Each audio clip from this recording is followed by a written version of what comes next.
Vamos a hablar sobre salud mental y autocuidado desde un enfoque comunitario y vamos a hablar, ante todo, déjame ver, muy bien, ya lo hicimos, lo que hicimos ahora se refiere a esto y es que vivimos en tiempos urgentes, así que bajemos la velocidad, dice Bayo a como Lafe, que me encanta este señor, que es un filósofo, así que aunque tengamos tiempos urgentes, necesitamos bajar la velocidad de vez en cuando. Bien, pues bueno, vamos a hablar, como les dije, de buenas prácticas. Yo voy a presentar a nuestra organización, a Colectivo Salud Mental, muy rápido. Luego voy a hablarles sobre un estudio que realizamos. Se los voy a hacer como un cuento, no se preocupen. Vamos a ir contando una historia hasta que vayamos a ver qué es lo que estamos haciendo, cuáles han sido las buenas prácticas que hemos estado desarrollando en las comunidades, cuáles han sido nuestros aprendizajes y terminaremos con un video que digamos, Miguelina, vamos a tener el estreno mundial de ese video en el día de hoy. Un video que ha revisado las organizaciones con las que hemos trabajado y va a resumir mucho de lo que voy a estar compartiendo con ustedes. ¿Les gusta? ¿Les parece? ¿Seguimos? ¿Paramos? Ah, muy bien, estamos aquí. Bueno, pues Colectivo Salud Mental es una organización de la sociedad civil que tiene ya casi 5 años de formada de manera formal y su misión es incidir en la agenda pública mediante la articulación social y la abogacía. Principalmente, como decían mis colegas anteriores, desde una visión de respuestas integrales en la salud mental, pero dentro del marco de derechos humanos. Porque primero tenemos que hablar de derechos humanos y luego hablar de salud mental, y ya veremos por qué. ¿Cómo trabajamos? Como decía Vergés, nosotros nos enfocamos en enfoques interseccionales, igualdad y justicia social. Porque la salud mental tiene que ver con las condiciones de vida de las personas, las discriminaciones, todo el tema de pobreza, todo el tema de racial, la orientación sexual, identidad de género, las discapacidades y capacidades, etcétera. Todas esas estratificaciones sociales tienen que ver con cómo nos sentimos, con cómo es estar en la vida. Bien. Igual articulamos estos problemas de salud mental al desarrollo y la justicia social. Es importante para nosotros entender que esto se vincula al medio ambiente, a la salud sexual y reproductiva, a las migraciones. No podemos tomar a veces decisiones claras con nuestra salud mental afectada. Trabajamos en coordinaciones con instancias, por eso estamos aquí y ustedes van a ver el trabajo que realizamos. Y por supuesto colaboramos con entidades. La institución no fuera lo que es en este momento si no fuera por esta colaboración que hemos hecho a través de estos cortos años. ¿Cómo lo hacemos? Pues bueno, nosotros tenemos un diálogo comunitario ante todo. Primero, no hacemos nada si no hablamos con la comunidad, vemos qué es lo que necesita para hacer juntos y juntas. A través de la investigación, que es nuestro pilar, ustedes verán ahora, y a través de la articulación política. Bien, entonces, ¿qué fue lo que hicimos? Para poder hacer, primero tenemos que entender para hacer. Y una de las cosas que nos propusimos hace ya 1 año y medio, en conversaciones con la Agencia Judía de Cooperación, era que ellos se nos acercan y nos dicen, mira, las organizaciones socias con las que trabajamos, que trabajan en diferentes tipos con diferentes tipos de poblaciones, se quejan de que no se sienten bien, que necesitan cuidarse y más posterior al COVID. Cuando nos dicen así, decimos, bueno, pero qué interesante porque dentro del plan estratégico de nuestra organización teníamos planteado hacer un diagnóstico de necesidades en salud mental. Ofrecemos esto para poder basar en evidencia las acciones que queríamos hacer en comunidad. Era fácil, porque igual yo soy psicóloga, me puedo sentar en una computadora y empiezo a vender cursos de autoconocimiento de 5 horas, que así se venden, ¿eh? Ahí están dando uno de niño interior de 9 a 11. Una cosa increíble, pero bueno. Entonces, empezamos a trazar un acompañamiento basado en evidencia. Y por supuesto, el acuerdo con organizaciones para su coordinación, porque como ustedes van a ver, fue un diagnóstico muy activo. Es decir, antes de nosotras socializar los resultados del diagnóstico, ya todas las organizaciones consultadas sabían los resultados, porque hubo un trabajo no solamente de levantamiento, sino un trabajo de devolución, organización por organización y luego de manera conjunta. Entonces, ¿qué pasa? Que veíamos que la OMS dice que el 8% de la tasa global de trastornos depresivos se vincula con riesgos ocupacionales. Es decir, las personas que trabajan en organizaciones de la sociedad civil están expuestas a muchos riesgos.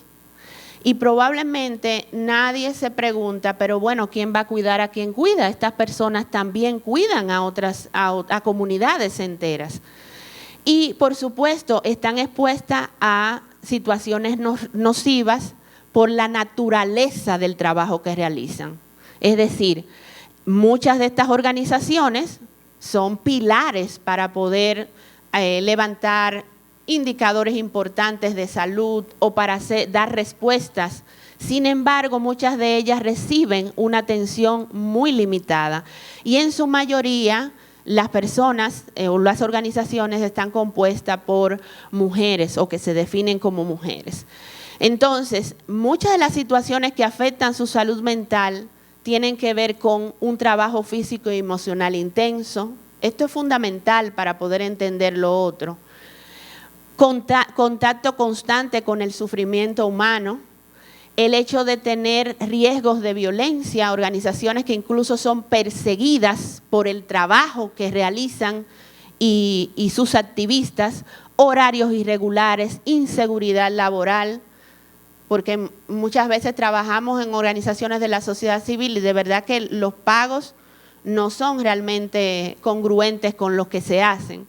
Y por supuesto, esta gente tiene un riesgo de traumatización secundaria o condiciones relacionadas con el estrés postraumático, lo que llamamos también traumatización vicaria, que es el trauma de quien observa. Mucha gente trabajando por años con temas de migración, con temas de la comunidad LGTBIQ, con temas de violencia, que definitivamente nunca han pausado, ni sus necesidades han sido observadas y atendidas. A partir de ahí, pues hubo unas 11 organizaciones de base, que fue con las que trabajamos en Santo Domingo, Santiago y Jaina, todo lo que es Santo Domingo, Distrito Nacional, etcétera. Y luego decíamos, pero bueno, si vamos a hacer este levantamiento y luego se define una estrategia, ¿por qué entonces no involucramos o no les decimos a las organizaciones que inviten organizaciones aliadas para que cuando esto ya termine, las organizaciones aliadas sepan qué fue lo que estaban haciendo y también escuchar sus puntos de vista? Al final terminamos consultando 22 organizaciones de la sociedad civil que trabajan con cantidad de diferentes tipos de poblaciones y temas. Entonces, la idea inicial fue explorar esas percepciones y experiencias de ese personal para tener herramientas que nos ayudaran a desarrollar una estrategia de promoción, prevención y atención a la salud mental desde un enfoque comunitario con y para las personas que trabajan allí. Fíjense que todavía estoy hablando de diagnóstico, ¿verdad? Ahorita verán cómo esto va mejorando. Entonces nos propusimos 5 cosas. Primero, ver las condiciones de agotamiento profesional, luego ver las prácticas de autocuidado, ahorita explicaré un poco más, analizar también las actitudes y conocimientos sobre salud mental, esto iba a ser también comunitario e institucional, identificar las necesidades estratégicas claves para promover la salud mental, es decir, no solamente quedarnos en la falta, porque muchas veces cuando hablamos de la salud mental siempre hablamos de las cosas que faltan, de las debilidades, pero la salud mental tiene sus propias fortalezas también. ¿Cuáles eran las fortalezas comunitarias para nosotras poder hacer un acompañamiento?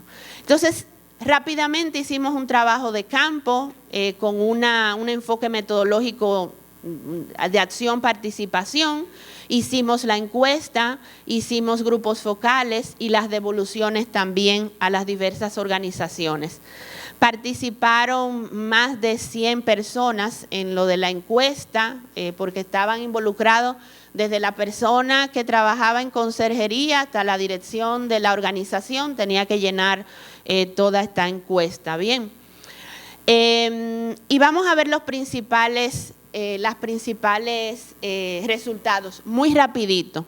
Ahora lo único que yo les voy a pedir es algo. Yo sé que siempre los celulares que están ahí digamos que van a tener un importante espacio en sus vidas, pero en este momento yo quisiera que ustedes observaran cómo estas organizaciones nos ayudan a tener un reflejo de lo que nos pasa en nuestras vidas. Bien, y comenzamos con una encuesta sobre agotamiento laboral. Y yo voy a mostrar solo 3 indicadores básicos. Miren, preguntábamos cuáles eran los sentimientos de autoeficacia, ¿sí? Cómo se sentían, qué capacidad sentían que tenían para desarrollar su trabajo. Obvio que la gente que trabaja en estos mundos siente que, bueno, tenemos una capa y salimos a la calle a resolver todo. Y por supuesto que sus niveles de autoeficacia fueron muy altas, es decir, el 85% sentía que diariamente podía entender muy fácilmente a las personas que atendían. Y el 89% decía que diariamente se siente que está influyendo positivamente en las personas a las que sirven. Es decir, tiene un sentido realmente muy alto de su trabajo y de los objetivos que tienen allí. Sin embargo, cuando veníamos con el agotamiento, esa vivencia de estar exhaustos emocionalmente por las demandas del trabajo, el 54% decía que diariamente se sentía agotado cuando terminaba su jornada de trabajo. Voy a hacer un par aquí, ustedes se preguntarán, pero claro, si ustedes hicieron esa encuesta después del COVID, ¿quién no estaba abrumado? Claro. Pero ahorita vamos a ver en los grupos focales, hicimos la pregunta si esto venía desde el COVID o desde antes, y verán lo que resultó. Entonces, 54% decía que diariamente se sentía agotada, el 29% se sentía como si estuviera al límite de su tolerancia y un 39% que diariamente se sentía que trabajar en contacto con las personas a las que le sirven le generaba estrés. Principalmente porque hay una sensación de impotencia, de llegar a las comunidades y que la gente, primero, uno de los testimonios, nosotros trabajamos prevención de embarazo y yo de solo ver una niña que se embarace, se me cae el mundo. Siento que ya lo que estamos haciendo es un fracaso. ¿Me doy a entender? O sea, esto voy a hablar un poquito más ahorita. O otros temas, por ejemplo, que las jóvenes van a las organizaciones diciendo no tengo trabajo, pero mis objetivos no es darle un empleo. Entonces, ¿qué hacemos? No estamos haciendo lo que tenemos que hacer. Entonces, se generan realmente muchas sensaciones de impotencia ante las respuestas hacia las demás personas. Estamos hablando de cosas hacia lo externo, cómo me siento con lo que estoy haciendo. Y, por supuesto, exploramos el tema de despersonalización, que es el grado en que cada persona reconoce actitudes de frialdad o distanciamiento. Es decir, con esto que yo estoy haciendo, yo realmente me siento cerca o siento que ya no estoy teniendo tanta, tanta amabilidad con lo que estoy haciendo. El 70% dijo que algunas veces al año le preocupa que no está tratando a las personas que sirve o atiende de manera personalizada. Y el 30% señala que lo experimentaba diariamente. Es decir, una sensación de que no está haciendo lo que debería hacer. O sea, me gusta lo que hago, estoy cerca de la gente, me siento súper agotada y siento que ya no puedo más. El 83% dice que algunas veces al año le preocupaba que su trabajo, lo que hace, le esté endureciendo emocionalmente. O sea, que ya es como si fuera la cortina de belleza, que es burnout. O sea, burnout. O sea, ya no puedo más. O sea, mejor yo hago así, me desconecto de esto. Y una de las cosas que nos llamaban la atención era que el 51% de las personas que llenaron esta encuesta tenían entre 1 y 4 años laborando en la organización. O sea, no tenía tanto tiempo, ¿verdad? No todas, pero nos llamó igualmente la atención. Ahora vamos a entrar en el área de autocuidado. Ustedes saben que la salud física y mental, por supuesto, que están conectadas. Entonces, nosotras no queríamos solo saber qué nivel de agotamiento, de burnout tenían las personas, sino también cuáles eran las conductas protectoras, qué hacían para cuidarse y si tenían esto como un elemento clave para sus vidas. Entonces exploramos cuidado físico, psicológico, relaciones interpersonales, hasta el balance general. Ahora es que yo quiero que ustedes, hasta si quieren, anoten y piensan cómo ustedes reaccionarían a cada uno de estos ítems que evaluamos.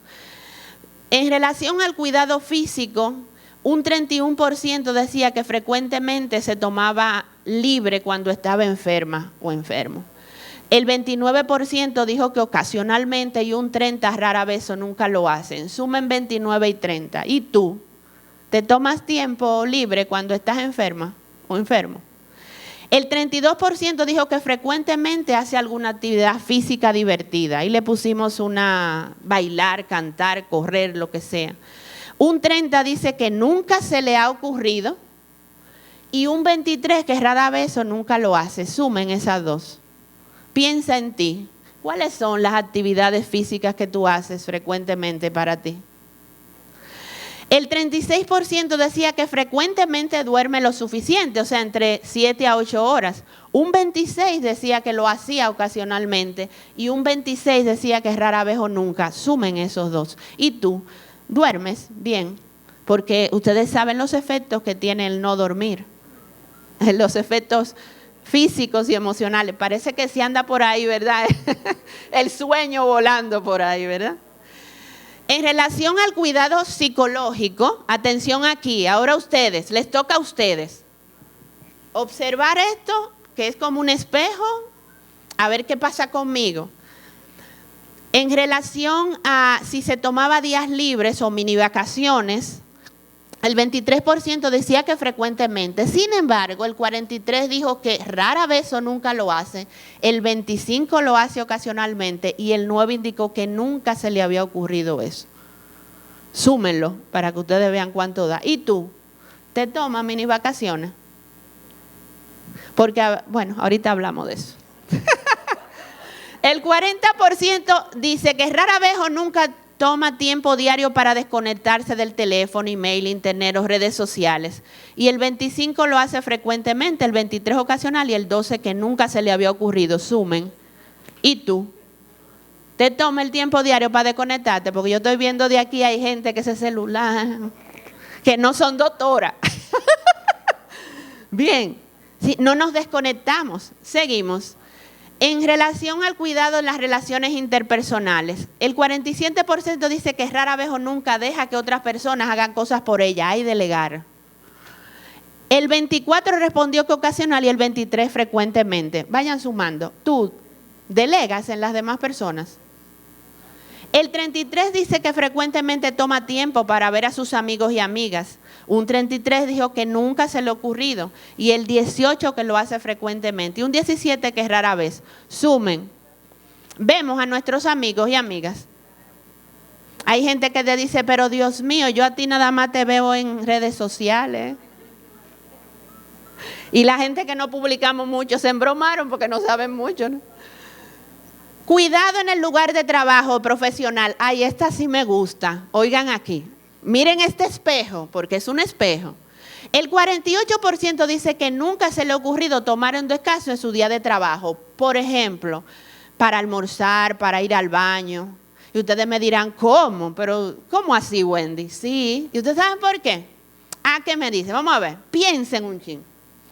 ¿Qué hacemos nosotras y nosotros a la hora de almuerzo en la oficina? Ah, ¿en dónde? ¿A dónde? ¿Comiendo y trabajando dónde? Sean más específicos. Sabemos que estamos en la oficina. En la computadora. Comemos en la computadora. Entonces dice el 24% lo hace frecuentemente y un 19% rara vez. Sumen. Sí, no se toman el tiempo. Yo sé o sea, con todo este levantamiento, gente que admite, yo aplazo ir al baño, a veces me estoy haciendo pipí y no voy al baño porque tengo una reunión, porque me llamaron allí por no sé cuánto. ¿Ustedes creen que eso es justo? El daño que estamos haciendo a nuestra vida en sentido general y a nuestro cuerpo. El 46% dijo que tenía un grupo de soporte en el trabajo, de apoyo y escucha. Los otros decían que que lo tenían ocasionalmente, es decir, rara vez o nunca lo tienen, y un 12% nunca se le ha ocurrido. Regularmente en el trabajo no hablamos mucho de salud mental o de bienestar en general, es un tema de mucho tabú. Yo no sé si ustedes se atreverían a un día levantarse bajo de ánimo, o tal vez que le dio un ataque de pánico, o que tal vez se sienten muy ansiosas y llamar. Imagínense que yo trabajo en el PACA no, porque ahí me entenderían. Pero en otra organización y yo llamara a mi jefa, hola, buenos días, ¿cómo estamos? Doña, no va a poder ir al trabajo hoy porque ahorita me dio un ataque de pánico, entonces doña, no voy a poder ir al trabajo hoy, mire, porque yo siento, estoy muy depresiva hoy, eso. ¿Te cree para decir eso? ¿A un trabajo? No, miren cómo llamamos. Doña, ¿cómo está usted? Mire, yo no voy a poder ir hoy, usted sabe, porque la niña mía se me cayó. Entonces, y era una historia. Doña, no puedo ir, usted sabe, porque mire, me levanté con una fiebre hoy que estoy ardiendo. ¿Me copian? Como dicen por ahí. Y por último, preguntamos sobre el balance general. Es decir, si se esfuerzan por tener un equilibrio en su vida laboral, dice el 46% que frecuentemente sí, los otros ocasional, rara vez o nunca se le ha ocurrido. Sumen. El 44% nunca se le ha ocurrido esforzarse por tener un equilibrio entre la familia, el trabajo, las relaciones sociales, el descanso y el disfrute. Un 27% dijo que frecuentemente, y un 15% que es rara vez, y un 13% que ocasionalmente. Sí, y esto es fundamental, ¿verdad? ¿Hicieron su propio test? Sí. Yo no les voy a preguntar más allá, simplemente si lo hicieron. Ahí hubo alguno, eso del sueño, como que mueve mucho a la gente. Muy bien. Bueno, y rapidito decirles que además de hacer estas encuestas, hicimos grupos focales. Y aquí hablamos de muchas cosas, de problemas de salud mental frecuentemente, en sus organizaciones, en la comunidad. Recuérdense que esto va en 3 niveles, tanto personal, institucional y comunitario.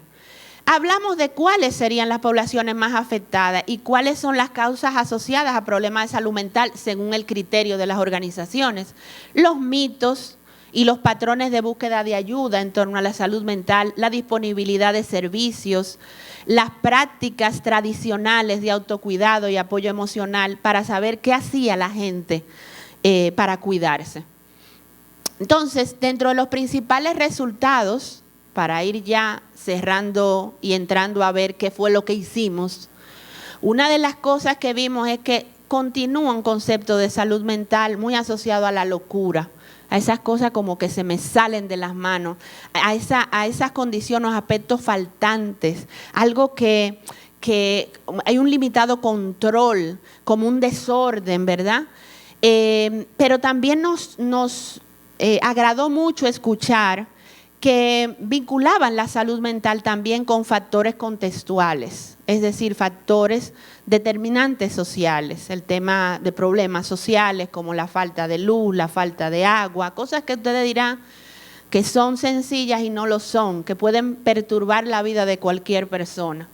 Fíjense, una persona dijo, la primera vez que escuché salud mental, de una vez pensé en rehabilitación psicológica.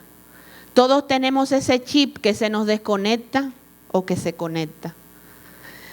Y esto nos llevó a ver, como parte de las recomendaciones y de las cuestiones que las organizaciones pedían, era entender la salud mental. ¿Qué era eso de la salud mental? Para ellos poder comunicarse y comunicar esto a las comunidades. El que sabemos que las consecuencias del trabajo y las limitaciones para proporcionar respuestas integrales complican la salud mental de las personas que trabajan en las comunidades y que todo esto que identificaron como falta de energía, la poca motivación, la sobrecarga, está muy vinculado a las propias problemáticas sociales. Es decir, muchas de las personas que trabajan en las organizaciones de la sociedad civil son parte de las poblaciones vulnerabilizadas.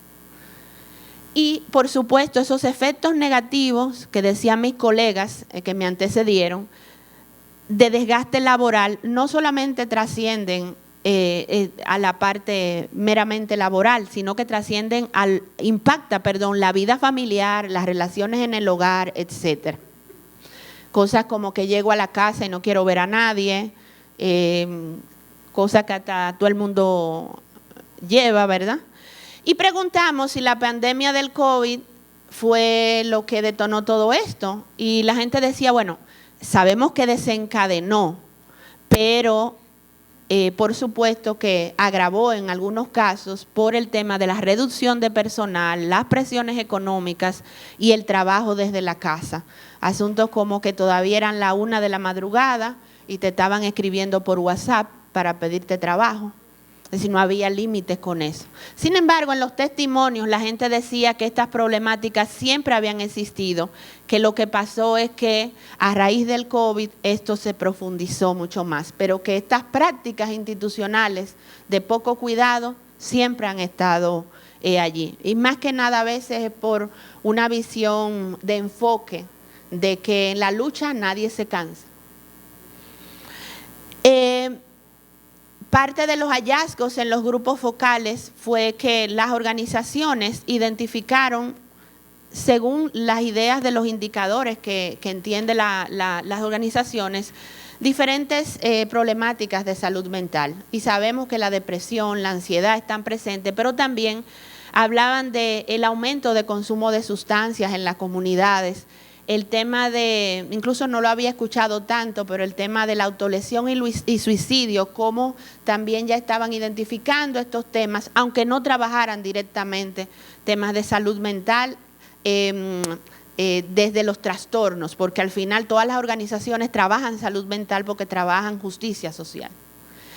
Y obviamente identificaron organizaciones o riesgos específicos que están vinculados al daño en la salud mental, como la estigmatización, la exclusión, específicamente grupos que trabajan con personas que viven con VIH, la comunidad LGTBIQ+, y los inmigrantes haitianos. Y por supuesto, aquí está la interseccionalidad, las diferentes poblaciones que según sus aspectos identitarios, en este diagnóstico fueron identificados con más riesgos que tiene que ver por área de residencia, por edad, por pertenencia étnica, etcétera. Y muchos ejemplos que hay allí en este diagnóstico. Terminamos con cuáles eran las prácticas tradicionales que hacían. ¿Qué hacían para sentirse bien? Desde colar un café, írselo a beber con la vecina, desde ir a una peluquería o ir donde un barbero y sentarse a hablar plepla. Esas son cosas buenas para la salud mental, cosas sencillas. Lo que hicimos ahorita, cuesta dinero pararse y darse unos masajitos. ¿Cuánto le costó, Dígame, para el cheque. No. Entonces, para cuidarnos, las cosas que nos ayudan en el autocuidado son cuestiones sencillas que no cuestan. Lo que pasa es que el problema del autocuidado es el auto, porque soy yo que lo decido. Y se complica con los factores psicosociales. Prácticas en los territorios, grupos culturales, modalidades de apoyo individual y colectivo también que desarrollan. Y miren lo que terminó siendo. Del diagnóstico de salud mental que nos planteamos, politizamos este tema. Dijimos, no, con todo lo que ha salido aquí, denominamos a este levantamiento invisibles y olvidadas, riesgos y necesidades de salud mental de las personas trabajadoras comunitarias de organizaciones de la sociedad civil de la República Dominicana. Había que politizar esto y con esto es que hemos ido haciendo el trabajo. ¿Y para qué nos ha servido? Ya les presento para qué. Primero, con estos resultados estamos haciendo una estrategia, digo estamos porque esto no ha terminado, terminamos una primera fase, pero seguimos, ahora les voy a decir, una estrategia que sirviera para responder a esas necesidades personales, institucionales y comunitarias, enfocada en estos 3 patas de la salud mental, promoción, prevención y atención, no solamente de las personas, sino de las comunidades y, por supuesto, de las instituciones en las que trabajan. Y estamos desarrollando este proyecto que ya va por el 2.0, que se llama Construyendo Movimientos Sociales en Autocuidado e Incidencia Política en Salud Mental. Entonces, para desarrollar estas buenas prácticas en autocuidado o en temas de cuidados, teníamos que partir como con ciertas bases. Como vamos a hablar de estos 3, ponerlos en el centro significaba reconocer que nuestras necesidades también para el trabajo que desarrollamos es fundamental. Estar bien para lo que hacemos. Lo segundo es que tenemos que tener la conciencia de que no solo acompañamos, sino que también necesitamos ser acompañados y acompañadas. No podemos seguir haciendo este trabajo desde el odio, desde una furia descontrolada, ¿verdad? Que lo que nos hace daño se revierte a nuestras vidas y en las personas que están a nuestro alrededor. Que el cuidado es colectivo, que aunque le llamábamos autocuidado, estábamos hablando de la colectividad también, porque este quehacer, este acompañamiento psicosocial que desarrollan las organizaciones en sus comunidades, implicaba fortalecer esa salud física y emocional y también revisar las condiciones en las que estábamos trabajando. Porque después del COVID muchas cosas cambiaron, pero nos resistimos mucho a ver ese cambio. Queríamos seguir haciendo trabajo como lo hacíamos antes y las condiciones ya no estaban dadas. Y ese fue un proceso también que vivimos con las organizaciones. Y de ahí nace entonces la Escuela de Autocuidado para Personas Cuidadoras, que es un espacio de acompañamiento y de generación de capacidades. Vieron arriba, parte de las recomendaciones era, tenemos que dar información a la gente de esto, de qué es esto de la salud mental desde un enfoque psicosocial. Y por supuesto mejorar, acompañar y generar todo esto desde este enfoque psicosocial. Se hicieron 2 grupos, uno en Santiago y otro en Santo Domingo, y ahora vamos a hablar un poco por dónde vamos, el alcance y la estructura. Esto todavía lo estamos desarrollando. 32 personas se han formado, todas las personas trabajan con poblaciones claves, diferentes tipos de poblaciones, no solo con mujeres, de todas las zonas que les hablé ahorita. 15 organizaciones de la sociedad civil han estado involucradas y esto se organizó, esta escuela de autocuidado, en 6 módulos que respondieron a las necesidades que se levantó en el diagnóstico y que por supuesto tenían ese enfoque tanto personal, institucional y comunitario. De ahí nació un material educativo que se llama Serie Cuidándome. Es una herramienta basada en evidencia a través de los Centros de Control para las Enfermedades de los Estados Unidos, el CDC. En otras ocasiones, digamos yo como técnica, la habíamos aplatanado para trabajar con temas de cambio de norma social para temas de VIH y ahora lo hicimos con el tema de salud mental. Cuál norma social que queremos ir cambiando es el tema del autocuidado. Y dentro de las historias incorporamos todos los elementos interseccionales. Hay historias que hablan sobre personas que han pasado por situaciones de violencia y cómo luego llegan a poder cuidarse o a poder soportarse y acompañarse a través de la comunidad. Y esto le está sirviendo a las organizaciones para poder trabajar y abrir conversaciones de salud mental con sus grupos de población con los que trabajan. Nos quedan 2 minutos. Wendy, sí, cómo no. Serie Cuidándome es para que todas, después de la evaluación, o todas las personas recuerden que el tema del cuidado es un tema de todos los días. Y parte de los aprendizajes que estamos teniendo es que las organizaciones están integrando el cuidado en sus proyectos. O sea, demandan de las personas que apoyan la integración de este tema en sus proyectos, que están creando espacios para el cuidado institucional, es decir, no nos necesitan a colectivos salud mental para hacer esto, y esto es fundamental porque eso es lo que queríamos.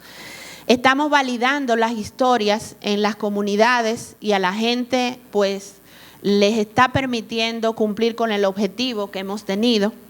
Estamos haciendo evaluación y seguimientos con encuentros posteriores con estos grupos y digamos dicen sentirse cómoda manejando sus situaciones. Igual ahí estamos también para apoyar en otro sentido, pero también reconocemos y no nos ponemos una venda en los ojos de que el cuidado es un proceso continuo y pasa por lo individual, pero es una responsabilidad colectiva y a veces afuera hay muchas cosas.